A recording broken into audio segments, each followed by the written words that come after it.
부처님은 말씀하셨습니다. 그대의 마음이 곧 그대의 업이다. 마음이 짓는 대로 세상은 만들어진다. 이 말은 단순히 도덕의 가르침이 아닙니다. 그건 우리가 매 순간 스스로의 세상을 짓고 있다는 진리의 선언입니다.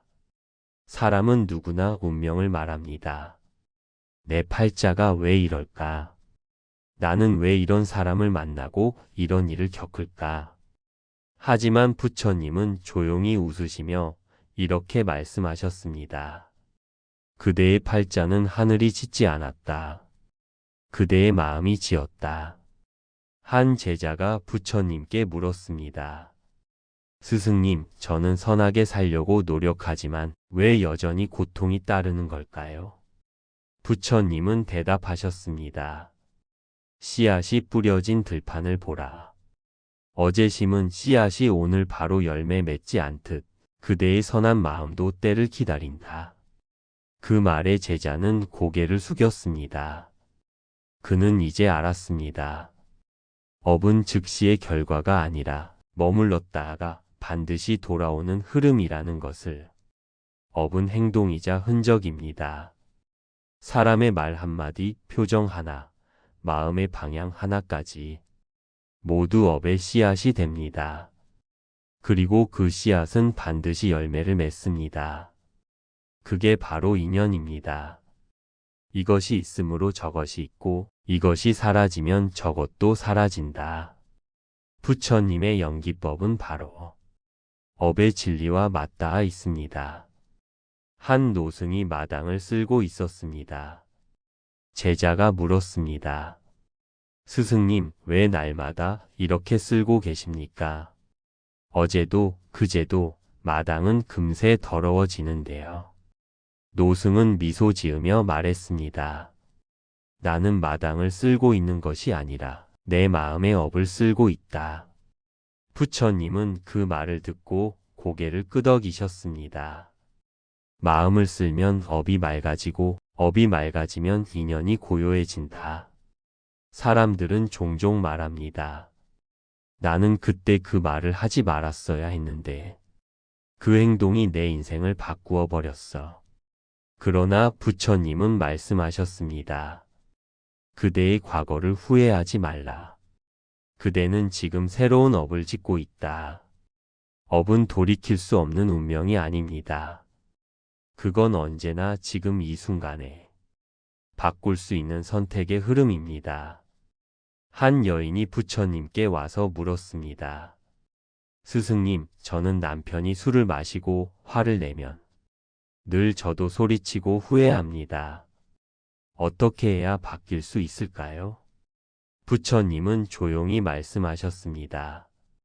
그대의 남편은 그대의 거울이다. 남편의 분노를 바라보는 그대의 마음이 고요하면 그 거울 속의 분노도 가라앉는다. 그녀는 그날 밤 남편의 술주정을 들으며 묵묵히 숨을 고르며 미소 지었다고 합니다. 며칠 후 남편이 말했습니다. 이상하게도 요즘은 화가 나지 않아. 그 순간 여인은 깨달았습니다. 세상은 내 마음의 모양대로 바뀐다는 것을. 그녀의 선택이 새로운 인연을 만들고 있었습니다. 업의 힘은 거대하지 않습니다. 그건 작은 일상에서 생겨납니다. 아침에 내뱉은 말, 무심코 흘린 한숨, 감사 대신 불평으로 시작된 하루. 이 작은 파동이 인연의 강물에 파문을 일으킵니다. 부처님은 말씀하셨습니다. 하루의 마음이 일생을 결정한다. 그 하루가 바로 지금 이 순간입니다. 한 제자가 불안에 시달리며 물었습니다. 스승님, 저는 늘 후회 속에 삽니다. 잘못한 일들이 마음을 짓누릅니다. 부처님은 말씀하셨습니다. 후회는 업의 그림자다. 그림자를 지우려면 등불을 켜야 한다. 그 등불이 바로 지금의 선한 마음입니다. 후회는 과거의 마음이지만 자비는 현재의 마음입니다.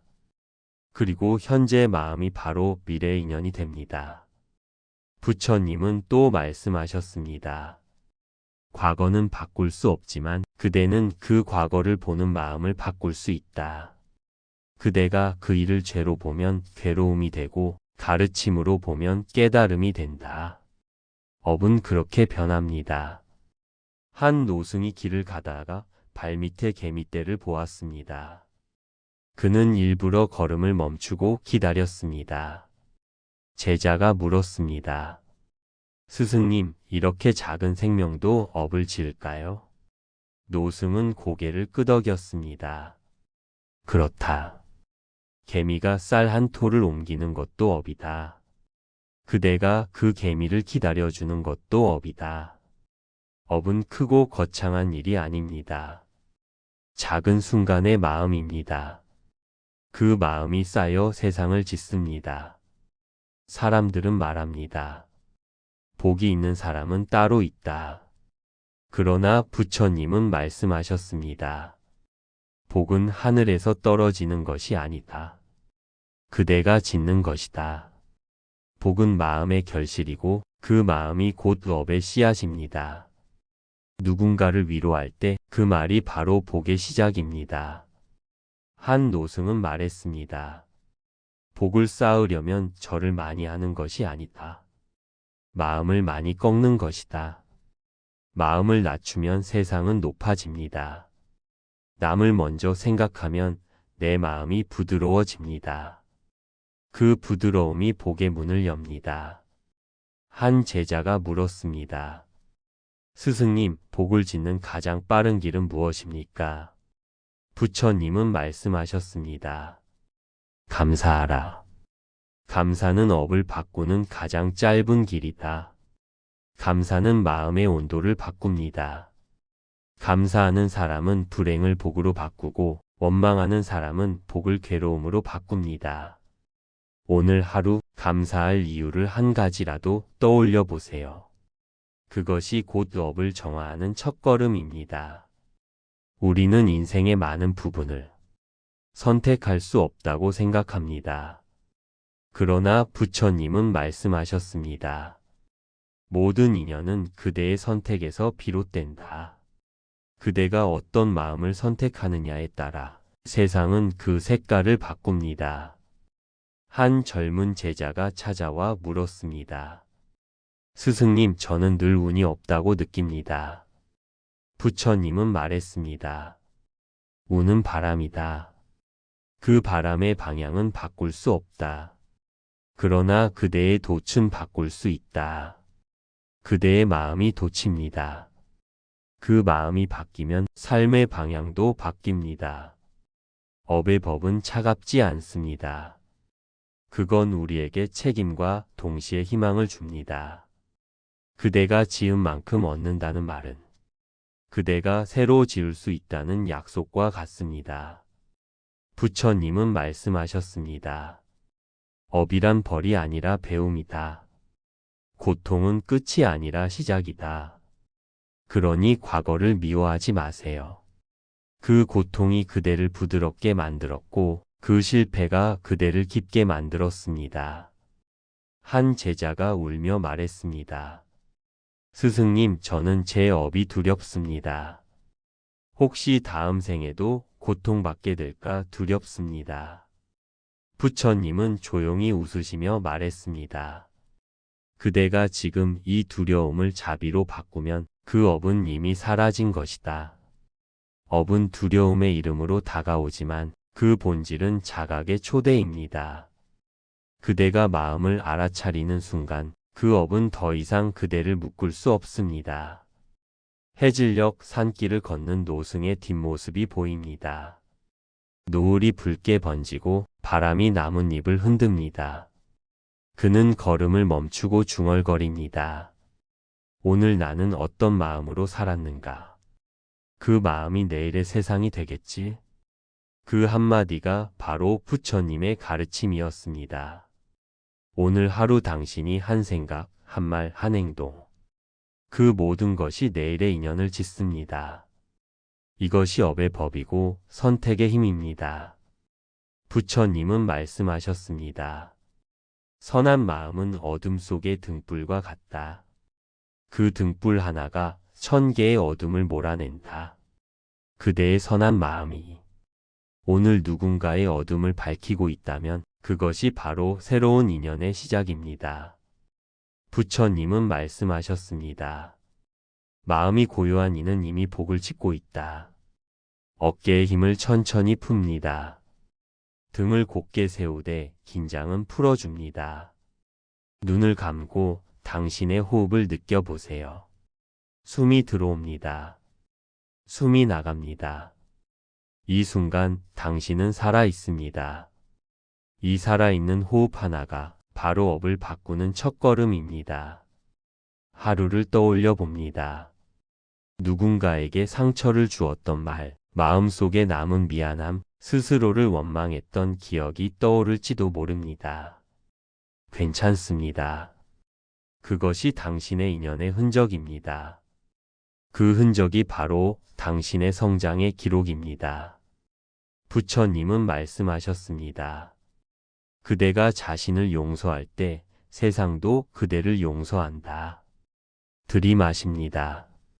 나는 나를 용서한다. 내쉽니다. 나는 다시 시작할 수 있다. 당신은 지금 마음의 먼지를 털어내고 있습니다. 그 먼지는 오래된 업의 잔향일 뿐 당신의 본래 마음은 언제나 맑고 투명했습니다. 이제 숨의 리듬에 집중합니다. 호흡은 업의 강물과 같습니다. 숨이 들어올 때 세상의 모든 생명과 인연이 함께 들어옵니다. 들이마십니다. 모든 생명과 함께 숨을 쉰다. 내쉽니다. 내 안의 어두움을 내려놓는다. 그대의 호흡이 맑아질수록 그대의 업도 맑아집니다. 한 제자가 부처님께 물었습니다. 스승님, 업을 씻는 법이 있습니까? 부처님은 미소 지으며 말씀하셨습니다. 물은 스스로 맑아진다. 그대의 마음이 고요하면 그대의 업도 고요해진다. 지금 당신의 호흡이 바로 그 맑은 물입니다. 과거의 후회가 떠올라도 괜찮습니다. 그건 흘러가는 물결일 뿐 당신은 그 물 위에 고요한 하늘입니다. 이제 천천히 손을 가슴 위에 올려봅니다. 가슴이 오르내리는 움직임을 느껴보세요. 그 움직임 안에는 생명이 있습니다. 그 생명은 지금 이 순간 새로운 인연을 짓고 있습니다. 들이마십니다. 나는 새로워진다. 내쉽니다. 나는 다시 태어난다. 이제 마음의 눈으로 넓은 들판을 떠올려 보세요. 햇살이 부드럽게 내리쬐고 바람이 잎사귀를 흔듭니다. 당신은 그 들판에 씨앗 하나를 심고 있습니다. 그 씨앗은 지금의 마음입니다. 그 마음이 사랑이라면 그 씨앗은 평화로 자랄 것입니다. 그 마음이 감사라면 그 씨앗은 복이 되어 돌아올 것입니다. 부처님은 말씀하셨습니다. 마음이 씨앗이고 인연은 열매이다. 그러니 지금의 당신은 미래의 세상을 짓는 사람입니다. 이제 과거를 떠올립니다. 그때의 나, 후회하던 나, 누군가를 미워했던 나, 그 모든 나를 향해 부드럽게 말합니다. 괜찮다. 이제 알겠다. 그 모든 순간이 나를 여기까지 데려왔다. 그 말 한마디가 업을 녹입니다. 그 말이 바로 자비의 시작입니다. 이제 그 자비를 세상으로 넓혀봅니다. 떠오르는 얼굴이 있나요? 함께 웃었던 사람, 혹은 아직 용서하지 못한 사람. 그들에게 마음속으로 말해줍니다. 당신도 평화롭기를. 당신의 인연도 맑기를. 그 말이 업의 방향을 바꿉니다. 그 마음이 새로운 인연의 씨앗이 됩니다. 한 노승이 말했습니다. 사람이 자비를 베풀 때 그 자비는 1000개의 강물처럼 흘러 결국 자신에게 돌아온다. 지금 당신의 자비가 흘러가고 있습니다. 그 강물은 세상을 적시고 당신의 마음을 다시 맑게 합니다. 이제 눈앞에 밝은 빛을 떠올려 봅니다. 그 빛은 따뜻하고 고요하고 부드럽습니다. 그 빛이 당신의 머리 위로 내립니다. 그 빛이 당신의 업을 정화합니다. 그 빛이 당신의 기억을 감쌉니다. 그 빛이 당신의 마음을 비춥니다. 들이마시며 나는 이 빛과 하나이다. 내쉬며 나는 이 세상과 연결되어 있다. 당신은 지금 새로운 인연을 짓고 있습니다. 그 인연은 내일의 평화가 될 것입니다. 한 제자가 부처님께 물었습니다. 스승님, 복은 어떻게 쌓입니까? 부처님은 대답하셨습니다. 복은 마음이 고요할 때 생긴다. 그대의 마음이 고요하면 그대의 세상도 고요해집니다. 이제 다시 호흡으로 돌아옵니다. 숨이 들어오고 숨이 나갑니다. 이 단순한 움직임 속에 모든 업이 녹아 사라지고 새로운 인연이 태어납니다. 들이마십니다. 나는 이 순간을 선택한다. 내쉽니다. 나는 이 마음으로 세상을 짓는다. 부처님은 말씀하셨습니다. 지금의 마음이 내일의 세상을 짓는다. 그 말은 곧 지금의 당신이 미래의 인연을 만든다. 는 뜻입니다. 그러니 오늘의 숨을 아껴 쓰세요. 오늘의 말 한마디를 곱게 쓰세요. 오늘의 마음을 따뜻하게 쓰세요. 그 마음이 바로 복이고 그 복이 바로 내일의 평화입니다. 이제 아주 천천히 눈을 뜹니다. 당신의 세상은 변하지 않았지만 그 세상을 바라보는 마음이 달라졌습니다. 그 마음이 곧 새 인연입니다. 그 마음이 바로 새로운 시작입니다. 오늘의 한숨, 그 숨이 세상을 바꿉니다. 부처님은 말씀하셨습니다. 그대의 숨이 자비로울 때 세상도 자비로워진다. 오늘도 당신의 마음이 평안하기를. 그 고요함이 당신의 하루를 밝혀주길. 여기는 고요한 숨입니다.